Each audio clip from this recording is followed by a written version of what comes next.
ஒரு கஸ்டமர் வீட்டில் இந்த டூ வே டேப்பில் வந்து தண்ணியே வரலைங்க, சொட்டு சொட்டாக கூட தண்ணி வர மாட்டேங்குது, ஃபுல்லாகவே ஜாம் ஆகி நின்றுச்சு அப்படின்னு சொல்லியிருந்தாங்க. ஸோ இதை சர்வீஸ் பண்ணி தரட்டா இல்லை புதுசாகவே வாங்கி போட்டுக்கிறீங்களான்னு கேட்டதுக்கு அவங்க புதுசாகவே போட்டுக்கிறேன்ட்டாங்க. இந்த டேப்பை நம்ம வந்து சரி எடுத்துகிட்டு வந்துட்டோம் அவங்கக்கிட்ட கேட்டுட்டு, இதில் என்ன கம்ப்ளைண்ட் ஆகிருக்கும் அப்படின்னு நான் வந்து ஆர்வமாக இருக்கிறேன். ஸோ இதுக்காக நம்ம வந்து அந்த மேலே இருக்க கேப்பை ஓப்பன் பண்ணிவிட்டு அதுக்குள்ளே இருக்கிற ஸ்க்ரூவை வந்து லூஸ் பண்ணிவிட்டு மேலே கேப்பை புல் பண்ணோம் அப்படின்னா அது வந்துடும்.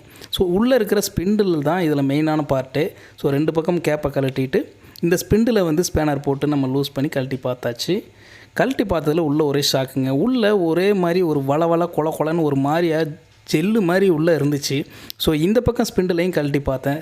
2 பக்கமே அதே மாதிரி ஒரு மாதிரி பூமர் அந்த மாதிரியான ஒரு அமைப்பில் இருந்துச்சு. ஸோ என்னென்னு கழட்டி பார்த்து உள்ளே நோண்டி எடுத்தாச்சு. உள்ளே பார்த்தா கோழியோட குடலுங்க. இந்த குடல் எப்படி இதுக்குள்ளே வந்திருக்கும், டேங்க்குள்ளேருந்து இங்கே டேப்லேயே எப்படி வந்திருக்கும் அப்படின்னு பார்த்தீங்கன்னா, சிண்டெக்ஸ் டேங்கில் இந்த மாதிரி ஏர் பைப்பு போட்டிருப்பாங்க. இந்த ஏர் பைப்பில் வந்து காக்கா உட்காந்துட்டு ஸோ அதோட உணவை எடுத்துகிட்டு வந்து இதுக்குள்ளே நம்ம கூண்டுக்குள்ளே வைக்கிறோன்னு நினப்பில் அது இதுக்குள்ளே வந்து தள்ளி விட்டுரும். ஸோ அதுக்கு நம்ம வந்து இந்த மாதிரி ஏர் பைப்பில் டீ போட்டு எல்போ போட்டுட்டோம் அப்படின்னா இந்த பிரச்சனை சால்வ் ஆகிடும். தயவுசெய்து வந்து ப்ளம்பிங் வேலை செய்யும் நண்பர்கள் வந்து ஏர் பைப்பில் வெறுமனே டீ மட்டும் போட்டு விடாமல் பக்கத்தில் 2 பக்கமும் எல்போவும் போட்டு நீங்கள் வந்து கம்ப்ளீட் பண்ணி விட்டீங்க அப்படின்னா இந்த மாதிரி ப்ராப்ளம் வராது. இந்த தகவல் உங்களுக்கு பயனுள்ளதாக இருக்கும். நம்ம பயனுள்ளதாக இருந்துச்சு அப்படின்னா இந்த வீடியோக்கு ஒரு லைக் பண்ணிவிட்டு மறக்காமல் நம்ம சேனலை சப்ஸ்கிரைப் பண்ணிடுங்க.